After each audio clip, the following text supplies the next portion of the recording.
Audio Jungle.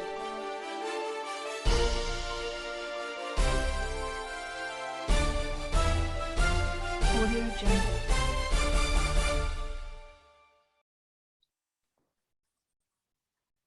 जी अस्सलाम वालेकुम रहमतुल्लाह। नाज़रीन, उम्मीद है कि आप खैरियत से होंगे। दोस्तों, अब जो सूरत चल रही है इस वक्त आलमी, उस पर तो बात हम कर ही रहे हैं। जैसे यूक्रेन पे बात हुई, वो बड़ा एक ट्रेजेडी है। नहीं, जंग जो है वो है ही ट्रेजेडी, होनी नहीं चाहिए। फिर आजकल पाकिस्तान की सूरत के ऊपर सियासी जो इशू है उसके ऊपर बात हुई, लेकिन इससे कुछ हटकर जो है वो हम आपकी खिदमत में एक प्रोग्राम लेके आए हैं जिसमें हम प्योर पाकिस्तान के हवाले से जिन्ना साहब जो हैं कायद आजम मोहम्मद अली जिन्ना, उनके हवाले से बात करेंगे। तो हमारे साथ हैं जफर साहब, और इनसे पूछते हैं कि जी सर, आपके पास एक किताब है डॉक्टर इश्तियाक अहमद साहब की, उसका नाम है जी जिन्ना, His Successes, Failures and Role in History। तो उसके ऊपर उनका डॉक्टर जफर साहब का रिव्यू लेते हैं। तो आइए चलते हैं उनकी तरफ। जी डॉक्टर साहब, अस्सलाम वालेकुम। आज़म, क्या हाल चाल है? अल्हम्दुलिल्लाह, ठीक ठाक। ये बड़ी मशहूर किताब है, डॉक्टर इश्तियाक की, पॉलिटिकल साइंस के प्रोफेसर हैं, ये स्वीडन में होते हैं। और इन्होंने जिन्ना साहब के ऊपर, मेरा ख्याल है कि इससे ज्यादा बड़ा तहकीकी काम जो है शायद कम ही किया हो किसी ने। 750 सफ़े की, 750 सफ़े की ये किताब है। और इसके अंदर उन्होंने जिन्ना साहब की जो पूरी सियासी सफर है उसकी उन्होंने बयान किया। तो इसका जो बुनियादी मतलब नुक्ता नजर आप मुझे कहें, या इसका खुलासा, बुनियादी खुलासा ये बनता है कि जिन्ना साहब जो थे वो पाकिस्तान बनाना चाहते थे। और पहले वो नहीं थे हामी, मतलब पाकिस्तान की सोच के, वो हिंदू मुस्लिम इत्तेहाद के थे हामी। और उसके लेकिन फिर उनकी सोच बदली और उन्होंने मुसलमानों के लिए एक अलग रियासत के लिए काम करना शुरू किया। और जब उन्होंने इस चीज के लिए काम करना शुरू किया तो उसके बाद वो बिल्कुल डिटरमिन्ड रहे। मतलब कोई बार्गेनिंग या किसी किस्म की कोई सौदेबाजी के, मतलब चलो हम इस अपने मकसद से पीछे हटते हैं, वो नहीं थे। वो बिल्कुल उसके ऊपर वो पूरी तरह कायम रहे। और मेरे ख्याल 1909 में उन्होंने ये छोड़ी है कांग्रेस, और फिर वो बिल्कुल मुस्लिम लीग के वो बन गए थे रुकन। जिन्ना साहब ने पाकिस्तान मैं इस किताब के हवाले से बात कर रहा हूँ कि इस किताब के मुताबिक जिन्ना साहब ने पाकिस्तान बनाने के लिए जो मजहब का इस्तेमाल था वो किया कि मुसलमानों को एक अलग मुल्क चाहिए। और उसके लिए उन्होंने मुख्तलिफ तकारीर का हवाला है, मुख्तलिफ उनकी पॉलिटिकल जो व्यूज थे उसका हवाला दिया गया। और बस बुनियादी मकसद इस किताब का यही है कि जब जिन्ना साहब पाकिस्तान बनाने के रास्ते पे चल निकले तो फिर उन्होंने कोई सौदेबाजी नहीं की और वो शुरू से आखिर तक उसके ऊपर कायम रहे। और इस्लाम का नारा लेके वो लोग वो चले और उन्होंने बनाया। इसके अंदर से कुछ दिलचस्प इक्तसाबात हैं जो आप कहें तो मैं आपको पढ़ के सुनाता जाऊंगा। 4-5 बस मैंने नोट की हैं। हाँ जी, नहीं सुना दे नाजरीन की दिलचस्पी के लिए, अच्छा है। तो एक मैं आपको सुनाता हूँ, पेज 62 के ऊपर है। On the other hand, Punjab chiefs, lords, landlords, and other conservative circles supported the government. The heads of Sufi shrines in Punjab presented farewell address in 1999, thanking Governor Michael for the stern action he took, which saved the Punjab from anarchy and disorder. 1990 ये बात हो रही है sir non cooperation की जो movement चली थी ना, उसके तनाजर में, अदम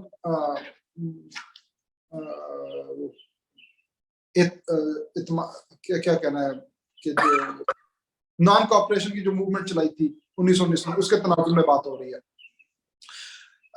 तो जो सूफी के जो ये पीर मुरीद हैं उनके बारे में हो रही है। The coated Quranic verses to underscore that their loyalty to the British was sanctioned by their faith. The Sikh high priest at the Golden Temple went even further. They invited Brigadier General Dyer into the Golden Temple, where in the bizarre religious ceremony they declared that he had become a Sikh. Both Jinnah and Gandhi condemned the British attitude. Gandhi also condemned the mobs who resorted to violence, describing their behavior as disgraceful. On April 18, 1919, he called off the agitation because it had failed to remain peaceful. तो ये non cooperation movement के दौरान जो एक चोरा चोरी का वाकया हुआ था और जो वायलेंस के ऊपर माप उतर आया था, तो उसके हवाले से जिन्ना साहब का मौकफ क्या था और जो पंजाब के मजहबी रहनुमा थे ये उनके मौकफ के बारे में है। जिन्ना साहब इस मौके तक जो ब्रिटिश हमसे डिसएग्री कर रहे हैं और जो दूसरे श्राइन्स के जो सूफी और पीर मुरीद हैं उनसे एग्री कर रहे हैं। मतलब मैं एक जिन्ना साहब का ताउन की जो तहरीक है उसको जिन्ना साहब एग्री कर रहे हैं, उसके ऊपर जो रिस्पांस हुआ था ब्रिटिश गवर्नमेंट का उसके ऊपर वो डिसएग्री कर रहे हैं। रिस्पांस क्या था ब्रिटिश गवर्नमेंट का? उन्होंने बड़ा हार्शली उसको कुचलने की कोशिश की थी और बहुत ज्यादा उसको। ठीक है, यानी कि जनाब साहब जो हैं वो अदम ताउन की तहरीक के ऊपर जो रिस्पांस आया गवर्नमेंट ऑफ इंग्लिश गवर्नमेंट का उसको वो गलत कह रहे हैं जी। अच्छा आगे चलते हैं। एक बड़ा यहाँ पे दिलचस्प होगा नाजरीन के लिए, अल्लामा इकबाल ने इख्तिलाफ किया एक कायदे आजम के साथ, मोहम्मद अली जिन्ना साहब के साथ। ये है मुस्लिम लीग का सेशन लखनऊ में हो रहा है 15 अक्टूबर 1937 को, और इसके अंदर मोहम्मद अली जिन्ना और अल्लामा इकबाल दोनों मौजूद हैं। और यहाँ पे डॉक्टर इश्तियाक साहब लिखते हैं, on the other hand, Jinnah had annoyed Allama Iqbal, who wanted the delegation from Punjab to consist of Muslim intelligentsia and advised him against entering an alliance with the Unionists who represented the land class. Mohammad Ali Jinnah साहब, जिस तरह कि हम जानते हैं कि 1935 का जो कानून आया था उसके तहत जो इंतखाबात हुए थे उसमें पंजाब में यूनियनिस्ट पार्टी बनी थी जिसके सर सिकंदर हयात थे और सर छोटू राम थे उसके कर्ता धर्ता। ये बुनियादी तौर पे इत्तेहाद था मगरबी पाकिस्तान के जगीरदारों का और मशरकी पाकिस्तान में जो हिंदू बिजनेस क्लास थी और लैंड क्लास थी उसके दरमियान। तो लखनऊ का जो ये सेशन हो रहा है इसमें मोहम्मद अली जिन्ना साहब यूनियनिस्ट के जो मुस्लिम लीडर्स हैं उनके साथ अलाय करना चाहते हैं और अल्लामा इकबाल वहां पे उनसे डिसएग्री कर रहे हैं कि नहीं, जो मुस्लिम लीग का पंजाब से डेलीगेशन आए उसमें इन लोगों को नहीं होना चाहिए। तो मतलब ये एक दिलचस्प पहलू है कि सियासत जिस तरह इवॉल्व होती है और आगे चलती है तो उसके अंदर जो मुख्तलिफ पॉइंट्स आते हैं।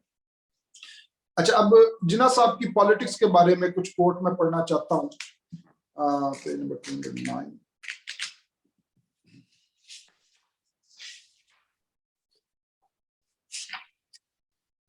अच्छा, ये कोट है इनका 1940 की तकरीर के हवाले से। जमाना वो है 1940 का। अब जिन्ना साहब जो है वो अपनी तकरीर 1940 की जो करारदाद थी ना वो उसके 3 दिन के सेशन थे। अच्छा। तीसरे दिन वो पास हुई थी, तो उससे पहले तकरीरें हुई थी, मुख्तलिफ रहनुमाओं ने तकरीरें की थी। तो उसी तकरीर में से इक़्तिबास है कि Jinnah went on, he is fighting the British, But may I point to Mr. Gandhi and the Congress that you are fighting for a constituent assembly, which the Muslims say they cannot accept, which the Muslims say means 3-1, about which the Muslims say that they will never be able in that way by counting on heads come to agreement. Why does not Mr. Gandhi honestly now acknowledge that the Congress is a Hindu Congress, that he does not represent anybody except the solid body of Hindu people? Why should not Mr. Gandhi be proud to say, I am a Hindu? Congress has solid Hindu backing. I am not ashamed of saying that I am a Muslim. Why then all this camouflage? Why all this mechanism? Why not come as a Hindu leader, proudly representing your people, and let me meet you proudly representing the Muslims? देखें 1940 की इस तकरीर में खुल के मोहम्मद अली जिन्ना साहब एक मजहब का कार्ड इस्तेमाल कर रहे हैं, एक मजहब का वो कह रहे हैं कि हाँ मैं मतलब मुसलमानों का लीडर हूँ। यहाँ पे ये बात ज़हन में रहे कि कांग्रेस ये कतई ये दावा नहीं करती थी कि वो हिंदुओं की जमात है। वो कहते थे कि हम पूरे वो अपने आप को एक सेकुलर पार्टी कहते थे। वो कहते थे कि हम हिंदुस्तान के रिप्रेजेंटेटिव।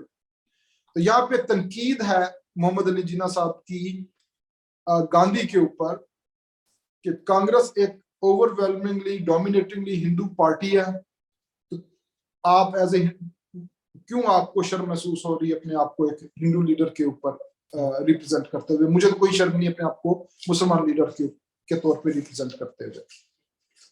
अच्छा, ये कुछ इम्पोर्टेंट इक्तसाबात हैं उसी जमाने के 1940 के वक्त के हैं। It is extremely difficult to appreciate why our Hindu friends fail to understand the real nature of Islam and Hinduism. They are not religions in the strict sense of word, but are in fact different and distinct social orders. And it is a dream that the Hindu and Muslim can ever evolve a common nationality. And this misconception of one Indian nation has gone far beyond the limit and is the cause of more of our troubles and will lead India to destruction if we fail to revise our notions in time. The Hindus and Muslims belong to two different religions, philosophies, social customs, and literatures. They neither intermarry nor interdine together. And indeed, they belong to two different civilizations which are based mainly on conflicting ideas and conceptions. Their aspects on life and of life, their aspects on life and of life are different. It is quite clear that Hindus and Muslims derive their inspiration from different sources of history. They have different epics, their heroes are different, and different episodes. Very often the hero of one is a foe of the other, and likewise their victories and defeats overlap. To yoke together two such nations under a single state, one as a numerical minority and the other as a majority, must lead to governing discontent and final destruction of any fabric that may be so built up for the government of such a state. अच्छा, मैं इस programme को थोड़ा ज्यादा लंबा नहीं करना चाहता। मैं बस सिर्फ एक और पढ़ूंगा, मे बी ये इम्पोर्टेंट है, और उसके बाद फिर हम इस चीज को खत्म करते हैं। और ये थोड़ा सा एक कोट मुझे पढ़ने दें। The seminal work on which all the research have based the narrative of the Jinnah Monkey Sharif Pact is Professor Dr. Sayyid Viqar Ali Shah Kaka Khail article, The Making of Pakistan and the NWFP, Qaid Azam Pir Monkey Sharif Correspondence, November 1945, November 1946. Upon my request, he sent me the article and the copies of the original letters exchanged between Jinnah and Monkey Sharif, on which he has based his research. ये doctor Ishtiyaq जिस ये जो अली शाह काका वकार अली शाह काका खेल साहब हैं जिन्होंने बड़ी रिसर्च की मांकी शरीफ और मोहम्मद अली जिन्ना के दरमियान कॉरेस्पॉन्डेंस के ऊपर, तो वो खतूत फिर डॉक्टर इश्तियाक साहब ने उनसे मंगवाए। वो लिखते हैं कि in the letter to Manki Sharif referring to the demand about Pakistan being declared an Islamic state and sharia the supreme law of the land with the ulama being consulted on matter of law, Jinnah had worded his letter in less categorical words. He wrote to Manki Sharif on 18 November 1945. ये बहुत important एक पाकिस्तान में जो इस वक्त मजहबी रुझान है, इस चीज की जरा ना अहमियत को समझने की जरूरत है। ये वो लेटर है जो मोहम्मद अली जिन्ना ने मांकी शरीफ को लिखा था। अब मैं वो लेटर पढ़ता हूँ। ये मोहम्मद अली जिन्ना साहब जवाब दे रहे हैं पीर ऑफ मांकी शरीफ को। As regard your note, which raises 5 points, may I point out to you that when the preliminary question of Pakistan being established is settled, it will not be the Muslim League that will frame the constitution of Pakistan, but the inhabitants of Pakistan, in which 75% will be Muslims. उस वक्त पाकिस्तान का जो खाका बन रहा था, पंजाब, सिंध, बलूचिस्तान और बंगाल, उस वक्त मुसलमानों की सारी जगह पूरी पॉपुलेशन वादी 75% होगी थी। आज मेरे ख्याल है 97% है। तो ये मैं कागज में बता दूं। सही, ठीक है। Of Pakistan, but the inhabitants of Pakistan, in which 75% will be Muslims, and therefore you will understand that it will be a Muslim government for the people of Pakistan to frame the constitution under which the Pakistan government will come into being and function. Therefore, there are, okay, ये बहुत important है. Therefore, there need be no apprehension that the constitution making body, which will be composed of overwhelmingly majority of Muslims, can ever establish any constitution for Pakistan other than based on Islamic ideas. Nor can the government of Pakistan, when it comes being, act contrary to Islamic ideas and principles. अच्छा, मैं यहाँ पे ना मतलब इस किताब को बंद करता हूँ और इसको थोड़ा हम समझने की कोशिश करते हैं। पीर ऑफ मांकी शरीफ ने डिमांड की थी कि शरिया जो होगा वो पाकिस्तान का कॉन्स्टिट्यूशन हो। मोहम्मद अली जिन्ना साहब ने इसके ऊपर एग्री नहीं कर रहे। आपने इस जवाब के अंदर देखा, वो ये समझाने की कोशिश कर रहे हैं कि कोई भी कॉन्स्टिट्यूशन या गवर्नमेंट जिसको मुसलमान बनाए वो शरीयत और इस्लामिक आइडियोलॉजी के खिलाफ नहीं जा सकता। बैन ही ये कॉन्फ्लिक्ट आज भी पाकिस्तान में जारी है। जो पाकिस्तान की रियासत का जो धारा बह रहा है, जो समाज का धारा बह रहा है, वो मजहब की तरफ है। और आए रोज नित नई जो मजहबी तंजीमें उठती हैं और डिमांड करती हैं कि शरीयत को यहाँ का लाभ बनाया जाए, वो बनाया जाए, उसका जवाब जो इंटेलिजेंशिया पाकिस्तान के दानिश्वर देने की कोशिश करते हैं, वो बैनिंग वो जवाब है जो मोहम्मद अली जिन्ना साहब पीर ऑफ मांकी शरीफ को दे रहे हैं कि आप ऐसे कानून को आप कैसे गैर इस्लामी कह सकते हैं जिसको मुसलमान खुद बना रहे हैं। कोई ऐसा कॉन्स्टिट्यूशन, कोई ऐसा कानून जो है वो शरीयत के खिलाफ जा ही नहीं सकता, वो इस्लाम के खिलाफ जा ही नहीं सकता जिसको मुसलमान बना रहे हो ओवरवेलमिंगली। अच्छा, ये देखें, अब ना यही बात जो है ना, ये पाकिस्तान की सोसाइटी में जो एक दाखिली तजाद है ना, इसको नुमाया करती है कि जो मजहबी ग्रोहों की जो ताकत है, ये इमरान खान साहब भी जब आए थे कि मैं रियासत मदीना बनाऊंगा, उन्होंने ये दावा किया। ठीक है, ये दावा करने की कोई जरूरत नहीं। आप एक रियासत बनाएं, उसके कवानीन बनाएं, उसके ऊपर अमल दरामद कराएं, वो खुद ब खुद कवानीन जो होंगे वो कंट्राडिक्ट नहीं होंगे शरीयत और कानून के। लेकिन चूंकि एक वो रियासत का धारा जो है वो मजहब की तरफ रवा दवा है, तो वो बस लोगों को बस या जो कानून पार्लियामेंट में बने उनसे ज्यादा मतलब वो जो दाढ़ियों वाले बैठ जाएं और मतलब वो लंबी लंबी वो आयतें और सूरतें पढ़ने के बाद कुछ भी बना दे तो लोगों को वो शरीयत के मुताबिक लगेगा। अगर क्लीन शेव लोग बैठ के कुछ मतलब वो भले वो कितने मुसलमान हो वो बना दे तो वो शरीयत के मुताबिक नहीं लगता। ये इंटरनल कॉन्फ्लिक्ट है पाकिस्तान की समाज के अंदर जो इसकी मतलब मेरे ख्याल है कि जड़ें खोखली कर रहा है, उसको कमजोर कर रहा है। बिल्कुल, ये आपकी बात दुरुस्त है, तजिया भी ठीक है डॉक्टर इफ्तार साहब ने।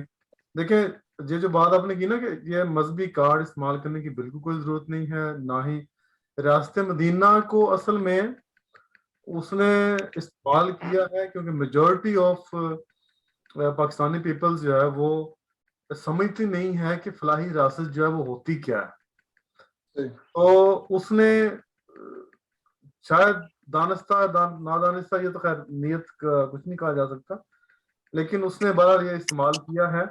चाहिए तो ये था कि वो जो मिसालें देता है स्कैंडिनेवियन कंट्रीज की कि जी बड़ी फलाही रियासतें हैं वो, तो वो सिर्फ कानून बनाता और फलाही रियासत खुद ब खुद बन जाती। जब वो बन जाती तो फिर कहता हाँ जी ये एक किस्म की रियासत मदीना ही समझे इसको। सही तो बात आपकी बिल्कुल ठीक है। और कुछ ऐड करना आपने या प्रोग्राम का वक्त खत्म हो रहा है? मैं बस आखिर में इतना ही कहूंगा कि ये किताब सबको पढ़नी चाहिए। डॉक्टर इश्तियाक अहमद की किताब Jinnah, his successes, failure and role in history. अभी साल पहले की बात है, न्यूयॉर्क के अंदर लोगों ने एक लाइब्रेरी के बाद थॉमस जेफरसन का मुजस्मा लगा हुआ था, वो मुजस्मा उन्होंने गिरा दिया। उन्होंने कहा, अच्छा जिन लोगों को शायद थॉमस जेफरसन का नाम पता हो, अमेरिका का declaration of independence Thomas Jefferson लिखा है। जो अमेरिका का कॉन्स्टिट्यूशन है उसके बनाने वालों में थॉमस जेफरसन शामिल है। थॉमस जेफरसन का मकाम बहुत बड़ा है अमेरिकन सोसाइटी के अंदर, उसको बड़ा दानिश्वर माना, लेकिन उसने गुलाम रखे हुए थे और उसके स्लेव्स थे और मतलब उन स्लेव्स औरतों से उसके बच्चे भी हुए। आज के दौर में जब लोगों ने कहा कि नहीं हम नहीं मानते, मतलब इसने गलत काम किया और उसका उन्होंने मतलब एक तहकीक की तड़प अपने अंदर रखना, एक जुस्तजू रखना, यही जिंदा कौमों की मिसाल होती है। हर लीडर को उसके सक्सेसेस और फेलियर्स में देखना चाहिए, शख्सियत प्रस्ती में नहीं जाना चाहिए। बस मैं इतना कर। बिल्कुल सही बात है। और नाज़रीन, बुनियादी तौर पर बात जफर साहब ने जो की है कि लीडर्स जो हैं उनको देखना चाहिए कि वो सक्सेसफुल कितने हैं, अगर उनके कोई फेलियर्स हैं तो उनको भी परखना चाहिए। लेकिन हम जो ये कर देते हैं ना शख्सियत प्रस्ती कि जी हम अपने लीडर के लिए जान भी देने को तैयार हैं, हम ये कर देंगे, हम वो कर देंगे, आवे आवे तो जावे जावे, ये जो है ये बेसिकली आपकी जो आपका जो मेन मकसद है ना एक रियासत को डेवलप करने में, वो पीछे चला जाता है, क्योंकि आप अपने लीडर की कई कई हर बात को हरफ आखिर समझते हैं। चाहे उसने कोई बोंगी भी मारी हो तो बंदा कहता है नहीं जी नहीं, क्या बात की है जी उसने, तो बंदा उसके ऊपर स्टैंड लेता है, हालांकि वो ही बंदे को डबो देती है। जब एक बंदे की बात बो देती है तो इसी तरह रियासतें भी डूब जाया करती हैं, मुल्क भी डूब जाया करते हैं। पाकिस्तानियों को इसको अच्छी तरह समझने की शिद्दत से ज़रूरत है, और जितनी आज ज़रूरत है मेरा ख्याल पहले कभी ना शायद रही हो। अगर अब नहीं तो फिर कभी नहीं, अभी नहीं तो कभी नहीं वाला सिलसिला है। तो अल्लाह करे कि सबको जो है वो रोशनी दिखाई दे, ना कि वो ट्रक की बत्ती दिखाई दे रही है जो जिसके पीछे सारे लगे हुए हैं। असल रोशनी इनको दिखाई दे, हकीकत में एक रियासत बने और फलाही रियासत बने। अल्लाह करे ऐसा ही हो। जफर साहब, आपने बहुत टाइम दिया, बहुत बहुत शुक्रिया। इंशाल्लाह अगले प्रोग्राम में नाज़रीन आपसे फिर मुलाकात होगी, तब तक के लिए इजाज़त। अल्लाह हाफिज़।